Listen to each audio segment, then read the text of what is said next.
বিশ্বকাপ প্রস্তুতির জন্য দক্ষিণ আফ্রিকার বিপক্ষে সিরিজ এবং জিম্বাবুয়েতে ত্রিদেশীয় টুর্নামেন্ট খেলবে বাংলাদেশ। বিশ্বকাপের প্রস্তুতি নিতে এই দুটি সফর গুরুত্বপূর্ণ ভূমিকা রাখবে বলে মনে করেন অধিনায়ক আজিজুল হাকিম তামিম।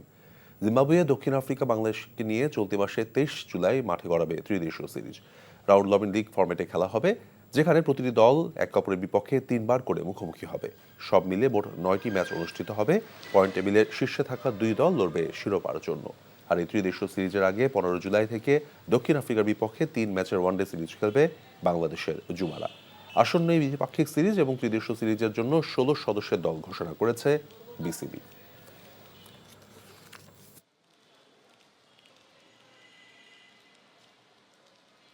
আমরা যে কতগুলো ক্যাম্প করছি যে আগের যে এখন এর আগে সিরিজের আগেই এই ক্যাম্পগুলোতে দেখা যাচ্ছে যে মিডল অর্ডারে যে আমাদের একটা দুর্বল ছিল এবং ক্যাম্পেও অনেক মিডল অর্ডার ব্যাটসম্যান অনেক ভালো টাচে আছে। রিজান আবদুল্লাহ অনেক ভালো ভালো টাচে, যারা মিডল অর্ডার ব্যাটসম্যান। আলিফ নিউ আমাদের যত নিউ একটা কামার আসছে, তো ওরা অনেক ভালো টাচে আছে। ইনশাল্লাহ দেখা যাক কি হয়। বান্ডেল থাকলে প্রতি সেনমানিতে টাকা বাঁচবে। বিকাশ সেনমানি বান্ডেল কিনে জিতুন প্রতি লেনদেনে।